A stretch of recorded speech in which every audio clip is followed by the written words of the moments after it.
Perfect. I'm not actually going to use the overhead mic. Can you guys hear me okay in the back? I don't really like mics. Whatever reason, my ADD brain can't not focus on the sound of my own voice, and then I get like, what was I talking about? So, thank you. Awesome. Well, thanks for everyone for coming tonight.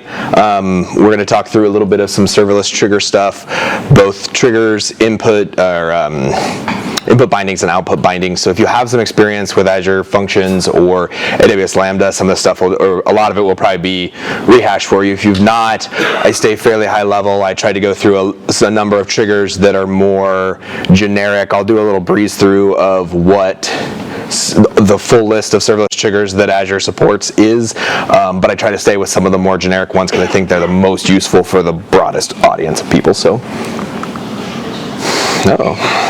my clicker's not on.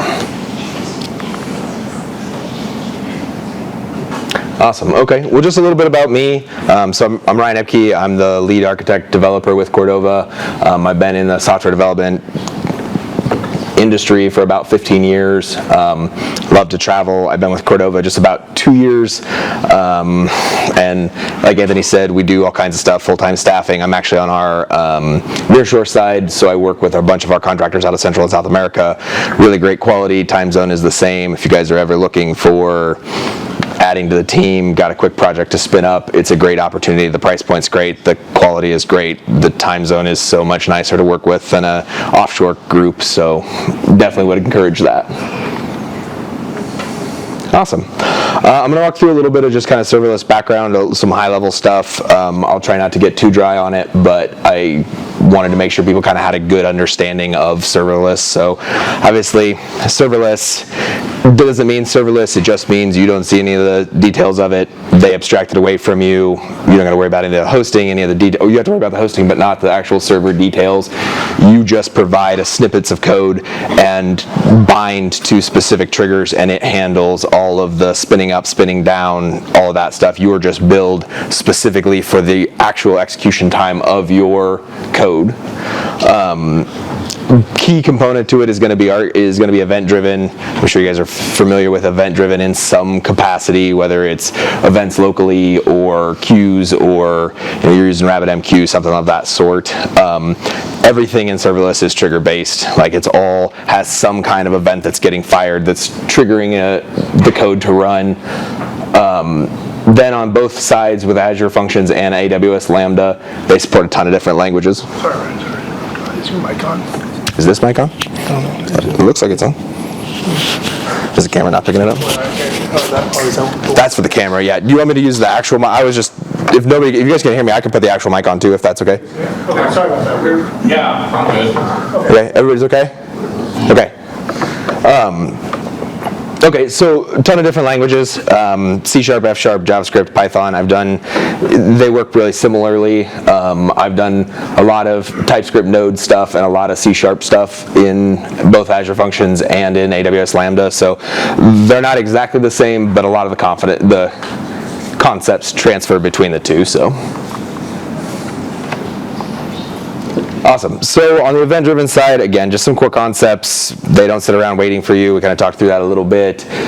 That's good on the cost side. I know from an engineer side, we don't always think about the cost of what the hosting environment is, but it's a super important thing, especially for workloads that are real spiky. The serverless stuff will handle high availability. It handles a ton of demand, and all of the instances are isolated, so you don't see fall off as the demand spikes up. Again, did some little bit of the reactive prompts of serverless, responsive, really timely, resilient. It stays responsive since everything's isolated, if something fails, everything else continues to run fine. It's elastic under workloads, message driven, everything's asynchronous.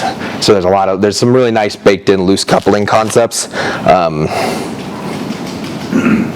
So we'll get into a little bit more of the meat now. I put this up because I thought it was a good sort of high-level summary of the different languages that are supported. Obviously, this is .NET, so C# class library, C# script are probably going to be the primary, maybe a little bit of PowerShell, but the concepts are really helpful, and as you move around through your career, you may end up in a different stack, and there's a lot of support cross-stack, which is nice. Most of what we'll do tonight and look at tonight is going to be C# class library-based stuff, so it's going to be there'll be compiled functions. They do support C# script, which is a non-compiled version, which allows you to make edits. Like you can log into the Azure console and make edits directly within the console, which as a development manager makes me cringe really hard, but it is possible to do in a pinch, and for learning and testing it's super easy to do. We'll go into a little bit of that in a minute.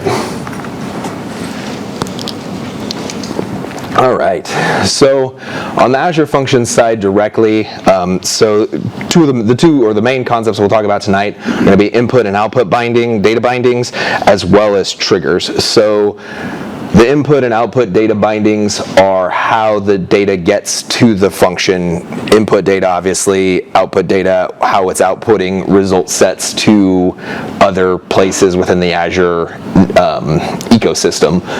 And then you can have bindings that are defined as input, the bindings are defined as output, or they can actually be both. So you can have like an input or function that takes a queue trigger input and then also does a queue output to a totally different queue. You can kind of mix and match those things as you go along.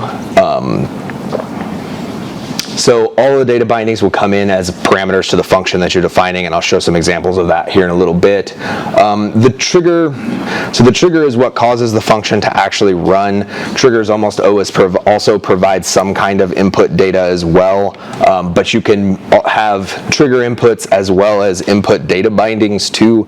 So you can have a function take a queue trigger, but it can also pick up a blob storage input binding, so it can take both. So you'll get data from the queue trigger, but you'll also can grab stuff like the data binding. The input data binding will also provide data as a different parameter. Okay, they must, like I said, it's event driven. They got to have at least one trigger, so every single one has exactly one trigger, or has at least exactly one trigger. Yeah, it has the one. It has one trigger. They also always provide, some triggers are more beefy than others. We'll go into timer triggers just a little bit, and they're light, but they do provide some context around the event that caused the trigger to fire. So, like I said, you can mix and match triggers and bindings, and we'll go into that a little bit as well. Okay, so this is like the full list off of the Azure website of the different types of triggers and bindings that they have. Tonight we'll talk through a couple of the more generic ones, so blob storage, event, blob storage up there, timer triggers, HTTP triggers, and queue storage triggers. But as you can see, there's a ton of different stuff, and it kind of just depends on the ecosystem that you're working on, what technologies you're using. AWS tends to be a little more specific to AWS technologies. Azure has some more generic bindings, so like you'll see Twilio down there if you're working with Twilio, or RabbitMQ, or there's another one. There's an email one too. SendGrid. There it is. SendGrid. Some of those technologies, Azure actually natively supports some output bindings to those pieces, which just quickly give you some nice add-on ability if there are technologies that you're using. Oh, and then I was going to mention quick, it also outlines which ones can be a trigger, an input binding, and an output binding. So like Azure Data Explorer, you can grab input data, you can output data to the Azure Data Explorer, but there's not a way to trigger an event to cause code to run. So this is a nice just kind of reference slide. So there are a ton of different input outputs. Awesome. So trigger and binding definitions. Most of what we're going to talk about tonight is going to be C# class library, like I said. And the definitions and the way you define the bindings are all with method and parameter declarations, and I'll show some examples of that a little bit. Java is the same. Then most of the non-compiled languages, JavaScript, Python, TypeScript, or C# script are going to provide a functions.json file that defines the bindings, and I'll show some examples of the differences there as well. Awesome. Okay, so what we were just talking about with the decorators versus the functions.json file, all the examples I'll show tonight are going to be in this format where you're using actual function and then parameter declaration or decorators to define the meat of what is incoming, what it's binding to, what the function name is. In other examples, in other types of languages, you define that all as a separate file, so the code file and this functions.json file get bundled into a folder together, and then the runtime knows how to process the function. It will look for the function.json file within the directory when it's looking for functions. So a little bit different method, but as you can see with the inputs, it's a lot of the same information. It's an auth level. This is requiring a function or a key that has access to that function. Same here. It's defining it's a request. It's an HTTP trigger type. That's all also defined over here. You're defining that it's an HTTP trigger. You're defining the methods. It's the same data. It's pretty easy to jump between the two. If you're familiar with one, it's just a slightly different syntax. So. All right, so like I mentioned earlier, there's 4 triggers I want to talk about tonight. We'll go through HTTP triggers, which I think most people is the easiest to get into. It's pretty standard request response. HTTP is real event driven anyway, so it lends itself to this nicely. We'll talk through timer triggers a little bit. I've used those. They're pretty basic, but they're really powerful and easy to use, and I've used them a ton especially when we started doing more Azure Function stuff. You can set up an Azure Function trigger that calls out to something else that you already have existing to kick it off, that kind of stuff. Is that like Quartz or Hangfire interchange, kind of? Kind of, yeah, and I'll show a specific example of that, and it's like a cron, so if you've done like a Linux cron job, it uses a cron type syntax to define when it will trigger it. Okay, cool. And then, for the purposes of tonight, I'm going to use their wrong button. Sorry, I meant to hit the laser pointer button and I hit the go forward button. For the purposes of tonight, we're going to talk about the Azure Queue storage trigger. They do support RabbitMQ, some other types of queuing mechanisms, so that's there. Again, super powerful. I've used it for a bunch of different messaging and processing functions. And then finally, blob storage. So those are going to be triggers that are fired based on a file upload or creation or update within the Azure Blob Storage. Azure Blob Storage also supports SFTP, so I've done some neat stuff with this where we wanted to keep, I worked with a client fairly recently where we were taking a file from a partner, an external partner that they based on their requirements, they had to FTP it to us, and so we set this up on the edge. The blob gets dropped in, the trigger fires, it processes it into what we want, and we keep all of the FTP file transfer shenanigans from the other partner totally at the boundary of our architecture. We don't have to deal with it once it's been processed by the function. So, all right, HTTP triggers. So they're going to be pretty easy to follow, which is why I picked to go with them first. I wanted to highlight, I showed it a little bit on a slide earlier, but these these decorations are really the meat of what you're defining.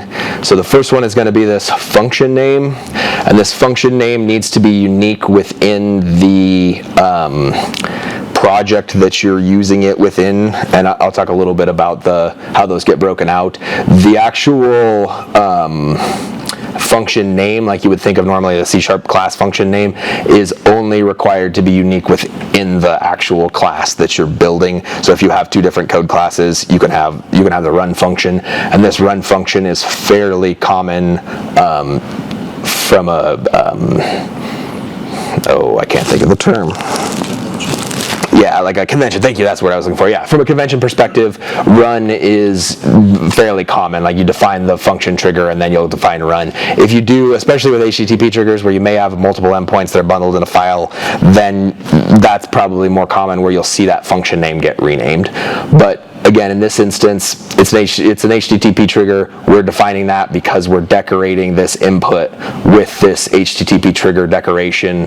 Then the parameters that decorator takes define the meat of what the runtime describes the function as. So the authorization level, most commonly you'll use either a function level authorization level, which requires a key, or in a lot of cases, if you need something fancier, especially on the HTTP side, you'll just set this authorization level to anonymous, and then you'll handle the someone authorizing through a previous step. That's kind of outside the scope of what we'll talk about tonight, but that is there.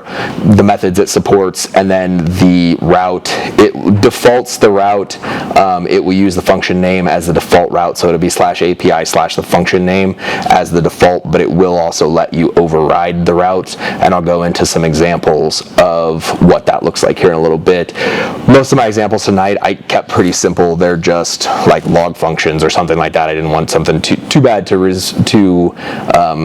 In this instance, we are reading the body, deserializing an object, sending a response back. So, and then they do also support some responses like this where, for HTTP based validation, where you can say it's a bad request, it handles HTTP error codes, all that stuff for you. So here I want to talk a little bit about, this is again what I was talking about with the decorators was the previous example. This is a side-by-side where you're using, in this case it's C# script, so it's not using the decorators, it's using this function JSON. Again, it's the same information, it gets defined. It's probably personal preference. I like the previous model better because it keeps everything right by there. It's not this other secondary file that you have to kind of know about and follow. It does clean the code up a little bit. So in this example, it's defining that it's an in parameter, it's defining the request. So just a little bit cleaner within the code file itself, but overall they mostly function the same. So, the functions are super highly customizable. In this example, like I said before, now we're doing an authorization level of anonymous. So this would be just an unsecured HTTP endpoint. And then you can define the routes. So I'm overriding the route here. This will actually bind to API/products/ and then it'll be it'll take an alpha string and then an optional integer value at the end for the ID. And it binds those based on the naming. So it's going to name it category and it's going to name it ID. So then you have a matching parameter in the function that the values that come in the URL will automatically get bound to that. If you've done much C# ASP.NET stuff, it works real similar to how a lot of the binding technology works there. So. I'm going to move on to timer triggers. Again, timer triggers are pretty easy to understand, but can be super powerful, especially when you're first getting into it and you're using it sort of in conjunction with maybe some other technologies that you're already using. So, end cron tab expressions, they're cron expressions. If you're used to cron expressions, it just has an extra level of precision for seconds that normal cron doesn't. Works exactly the same. It does default to UTC. However, there is a function or there is a setting that you can override it and specify exactly what time zone you want. So in this example that I have here, this function would actually fire every 5 minutes. So it's minutes divisible by 5 essentially. And again, you see the function name. The function name is you'll see on every single one of the functions. Doesn't matter the type when you're using this decorator pattern. And like I said before, this is the important name. It needs to be unique. It's how, when you deploy it to the Azure runtime in the cloud, it specifies which function things are because on the Visual Studio side, you can group them into files. So like it can be a file. When it gets deployed, it'll actually break them out. It doesn't really matter how they're grouped in files. It will break them out into a list of functions within the platform. So it needs that unique function name to make it distinct within the code. So again, timer trigger comes in, you get this timer information, which is just some basic information about the timer that was fired, and then you can do whatever your cron job was that you were working, that you needed it for. I showed, so the example of the data, the timer info piece here, this object comes in. Again, it's just pretty basic timer. Did it adjust for data time? When was the last time it run? Last updated, next. What did it run? Did it fire late? I've never had that happen in production once it's actually up and running. It tends to more be as it's spinning up, once in a while it'll catch the cron in a weird way, and you'll get it, and it's it's not very much past due, but it can sometimes, and again, almost always it's start up or shut down kind of a thing when you're first deploying stuff. Awesome. All right, we got two more, but any questions about that so far? I know I rattled a lot. Nobody's fallen asleep yet? Yeah, go for it. Can you combine input triggers? Input triggers or inputs? Like the input, so like can I have a function that runs at least every 5 minutes, or by HTTP? You can. So most of the triggers that are non-HTTP, you can do what they call a manual firing. So you can trigger them manually through an HTTP call. I didn't go into much of that for the purposes of this talk, but it is possible.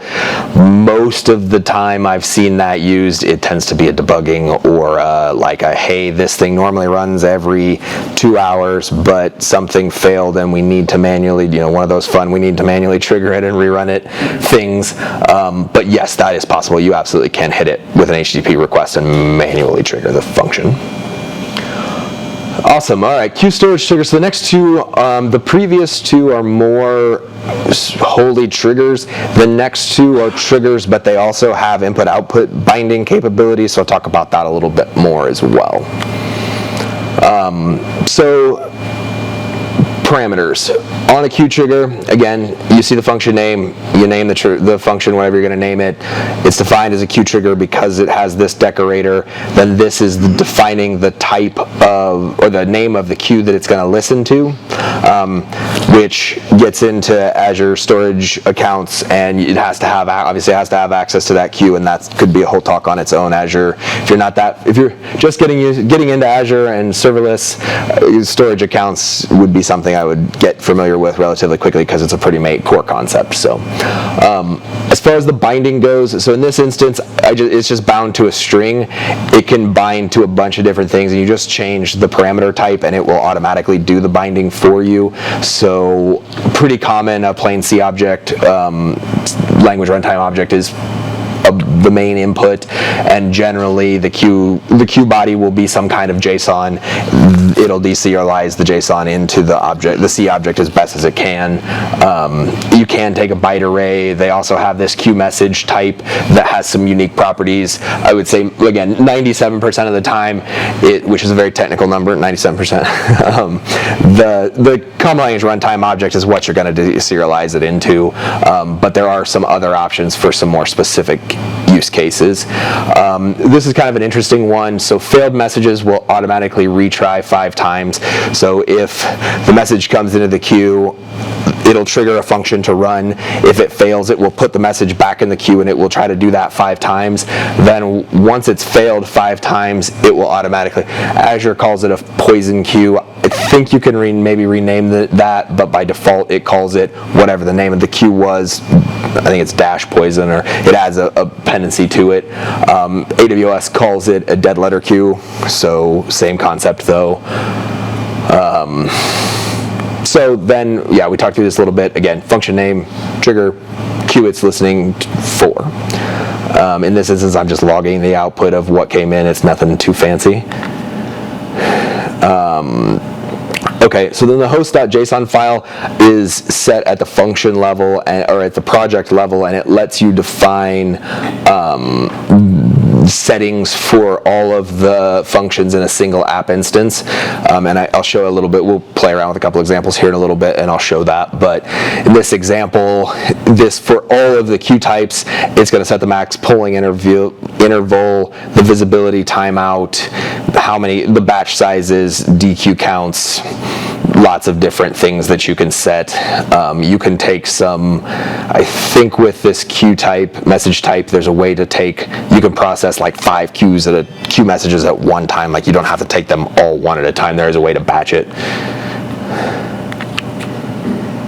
Awesome. So then on the output binding side, it's possible to bind a single or multiple queue messages as the output. So what you'll end up doing is if you're doing multiple instances, you end up binding to this collector type or the async collector type interface, and that will handle the multiple output messages. You just end up taking this as an input parameter, and then you add to that collector, and then when you return, it handles moving all the messages into the queue that you've defined. In this instance, to keep it simple, I didn't do multiple messages. This is just taking in an HTTP trigger, and then it's doing an output queue, output binding to a queue. So like I said, when we first started, you can mix and match these kind of however you want to.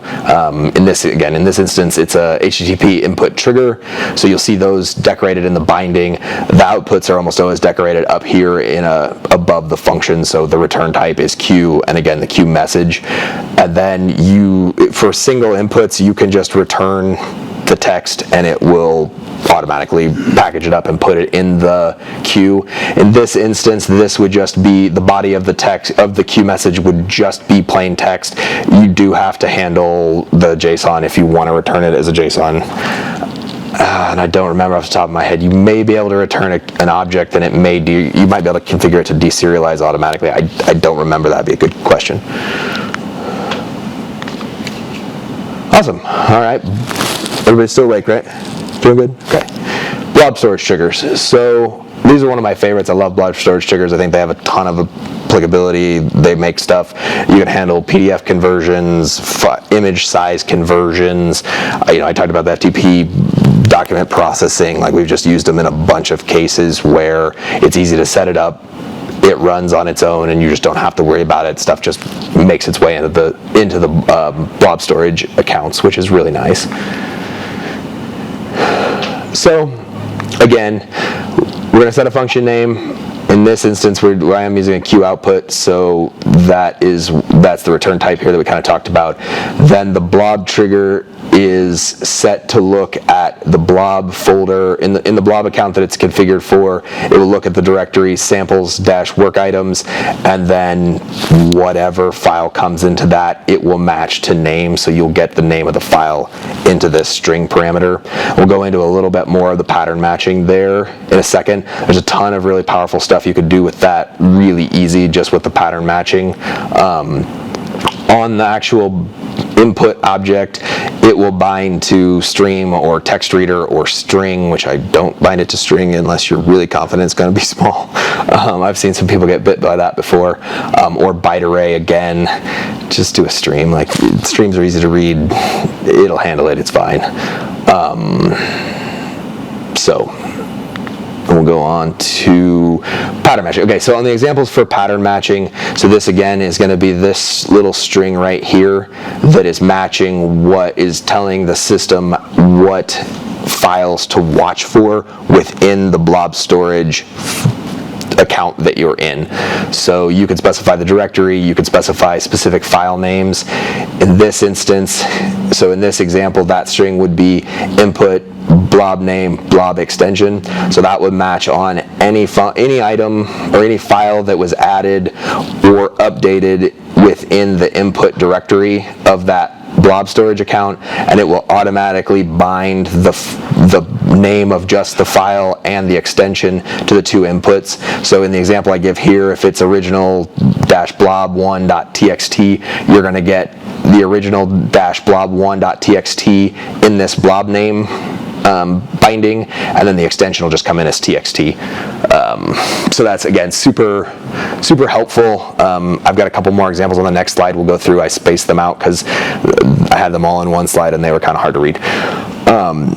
Again, on the blob triggers, it will automatically retry to process a blob trigger 5 times if the blob trigger fails.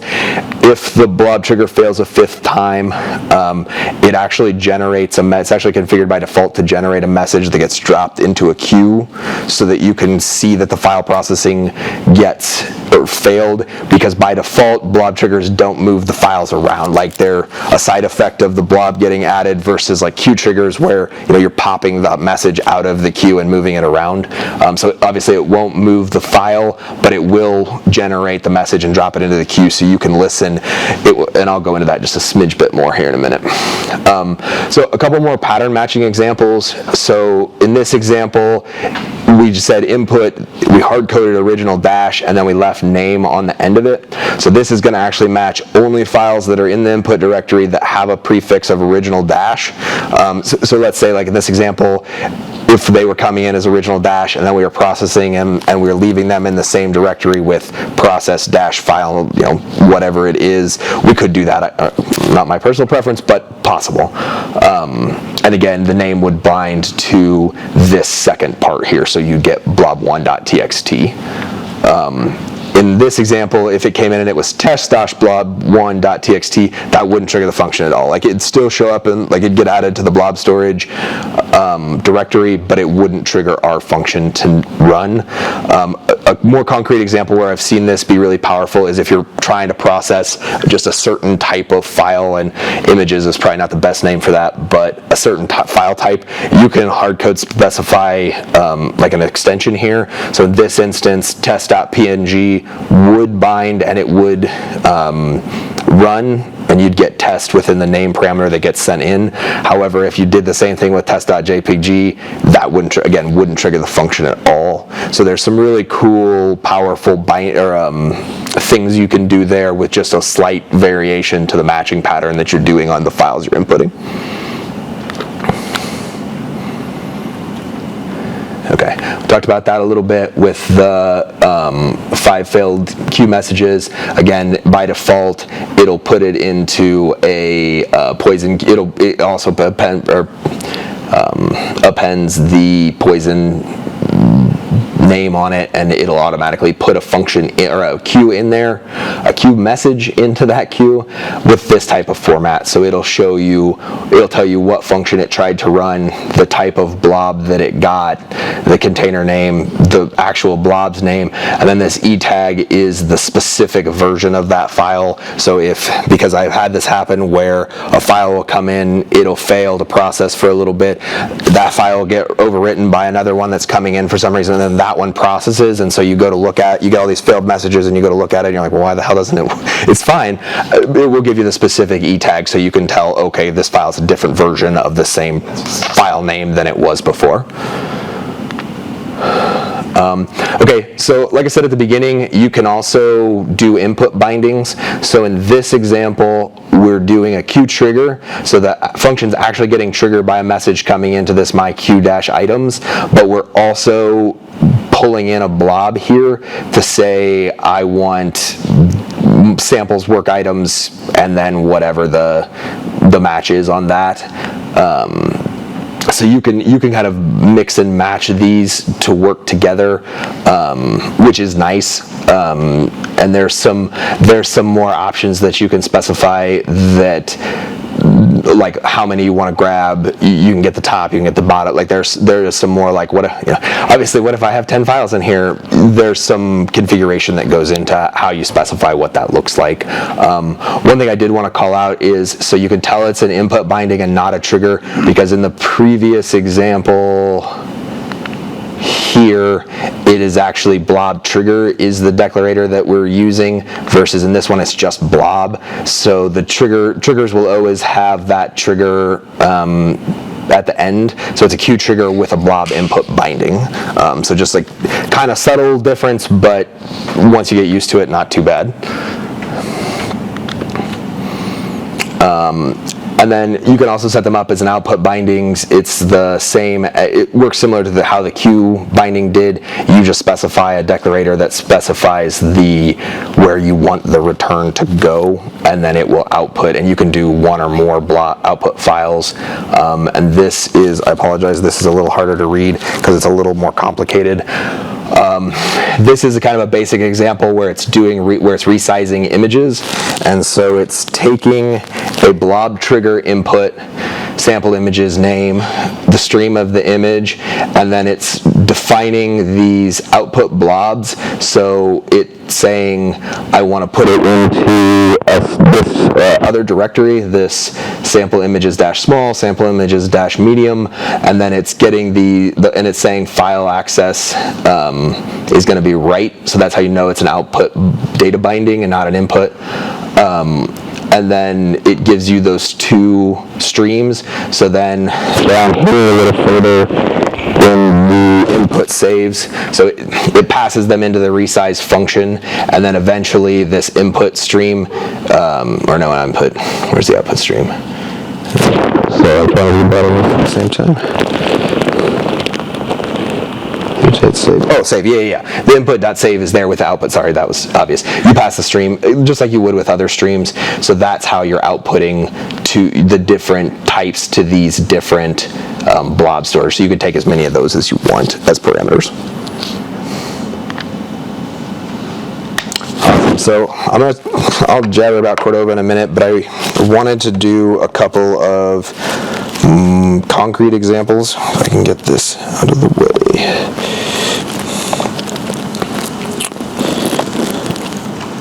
So I just played with these today, so bear with me if they break. I don't think they should, but hopefully. So we talked. Sorry, so I'm going to try to make this not black. Can you guys see it okay? Is it really bad? Is it really hard to read? Could be more with the brightness. Maybe. Can we turn the lights down, maybe? I can read it. Okay, you can read okay? Yeah, much better. Thank you. Read better. I'm a hardcore dark theme guy. Everything's dark themed, so I spend too many years staring at blue and white Visual Studio screens. So I talked a little bit about and I apologize, I thought this would move when I moved it, but so we've got an Azure Function project here, and I've got a couple of files. When we talked about it earlier, I said the function name, so this decorator right here has to be unique across all of the things that are going to get uploaded that are in this project, because once we upload them, and I'll show, I didn't know how good the internet was going to be, so I didn't actually didn't do a deployed. I'll just do a local version, but I just wanted to show this quickly. So once they get deployed, it will actually, within the function app that you've defined, it will have all the functions as separate pieces because they're all triggered independently based on the event. So you would see the name that you defined in that decorator would show up here under name, and they'd just be one after the other with a trigger type and then their status and some more information about it. Again, because I wasn't sure that the internet would be great, I didn't actually do a deployed version. We'll do I'll show it locally. And I've got a couple examples here. So this guy out of here. Start this up. I've got two HTTP endpoints and then a timer trigger and a blob storage trigger that I'll show. It running. Okay, so when you're running it locally, Azure's also done a really great job with their Azure Functions core tools. So they're super nice to run. The fun errors that happen in production that don't happen locally, those can be kind of a bitch with serverless, but they've done a ton of work. Amazon's done a ton of work. Microsoft has done a ton of work in the last few years to make this really nice. So you'll see we're running it locally, normal console pop-up that you get from Visual Studio. It's telling me which functions it detected when it read through the declaration. So I've got 2 HTTP or 3 HTTP endpoints, a blob trigger that's there, and a timer trigger both. And you'll actually see, again, I am not that creative, so my examples are kind of boring, but you can see the timer trigger's already run once. Actually, it just ran again there. So I've got it set to run at every when it binds to every minute, basically. And this is the example I was talking about earlier, where it's a little bit offset, and that's because it's the first one and it just fired weird when we spun it up. You'll see that down here on the next execution, it ran on the minute binding there. So I'll start with this. As I chatted about it a little bit, we'll start with that. Again, timer trigger, I've got it set. It's the same one. When the minute value is divisible by 1, fire the log message. Pretty basic. On the HTTP endpoint side, sorry, Zoom is in the way. I've got a pretty basic just parrot function, so you just provide, you're defining that it's going to take in any request. In this case, I am looking, so you get the request object like you would on any other one. You can define it, and I'll show a couple examples that we talked about earlier with the matching, but in this case, I'm just pulling it right out of the request query. So, not that one.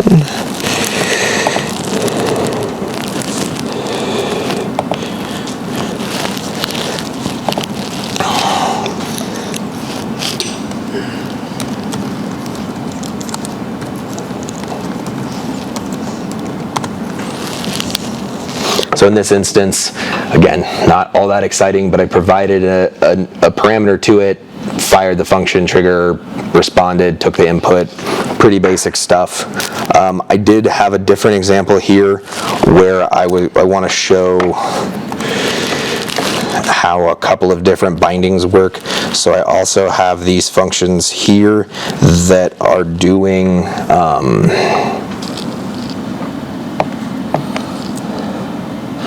what happens when you're used to 3 screens and now you're trying to present on 1 screen.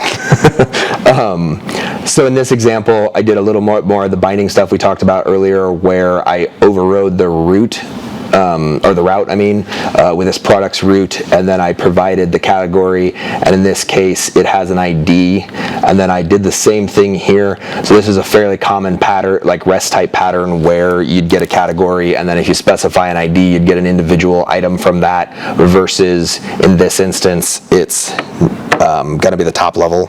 So if we jump to this one, so in this instance, it's just products, and then the category would be chair, and then 1, so you get category is chair, ID is 1. If you drop that off, then you get then a separate function runs that's just the category level. So I'll show that here a little bit. Yeah, so, and that's a fun, you can get into some trouble with these because it, like other types of route binding, it will execute whatever the first one it comes across that matches the pattern is. So in this example, I've also done this example with where the function, where the ID is optional, and so in that instance, it would never bind to. It never binds to this function because it sees that the ID value, like the second parameter, can be null, and so it will fire this one always, every time. And so and some of that is, I believe it's because this one is higher up in alphabetical order based on the function names. Like when it puts it in the list, it just goes down the list of functions, and the first one that matches is the one that it fires. So. Alrighty, and then for blob trigger, I put together, again, not a crazy exciting example, but it's a blob trigger function that has a queue output. All the code is that I needed to define it is what you see there. Outside of some permission stuff, but for localhost things, it's not very much. So also Microsoft Azure Storage Explorer, if you're doing Azure Function stuff locally, is get it, use it. It's fabulous. It works great. It makes it so much easier to see stuff and work with things. So this instance, we've got the samples dash work items blob container, which again we defined here. So we're telling it this is the direct or the blob container I want to look in, and then we're just going to match on anything that comes into that. So I've already got one in there. I'm just going to do an upload and re-upload the same file again.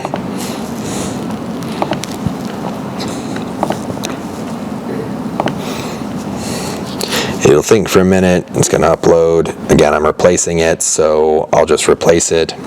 Then if we go back to our function over here, our timer trigger, again, everything is independent. Everything's firing on its own events. So the timer trigger has just been running in the background the whole time that we've been talking. Here's a couple of the examples where we fire the HTTP trigger. And then you'll see this most recent one here, the blob trigger function process the blob. I do some logging in the function so you can still output to the log. And then it succeeded in its execution, and it took 171 milliseconds to process.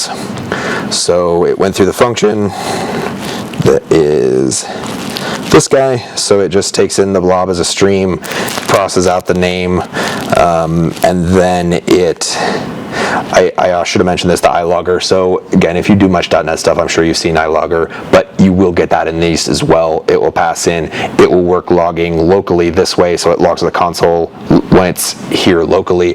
When you upload it to Azure, then it will log in Azure. So it's pretty easy to use and really helpful. So in this example, again, I bound to a name, or I bound the name based on the processor here. There, got the name, grabbed the blob, took its length in bytes, logged the message, returned the message. Because I have it set up for the queue, all I have to do is return the message, and it handles it. So we can go down here and look here, and there it is, queue message. I didn't do JSON in this instance, but you can see it gets the name. Everything works hunky-dory. Questions on any of those examples? Does that make sense? Things I can answer? Yeah. Can you write your own custom triggers?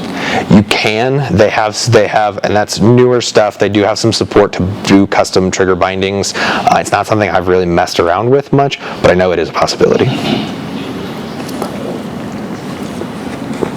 Excellent question.